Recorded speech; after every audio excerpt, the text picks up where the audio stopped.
প্রথমে কড়াইটা গরম করে তেলটা দিয়ে দিলাম।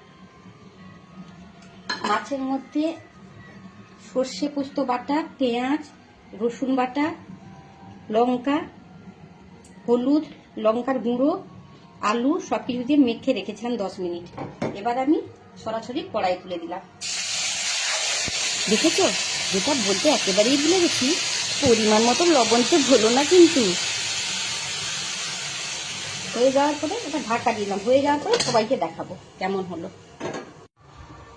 সম্পূর্ণভাবে রেডি হয়ে গেল মৌরালা মাছের বাটি চচ্চড়ি। এবার ওপর থেকে একটু কাঁচা সর্ষের তেল দিয়ে খাওয়ার জন্য রেডি করে নেব।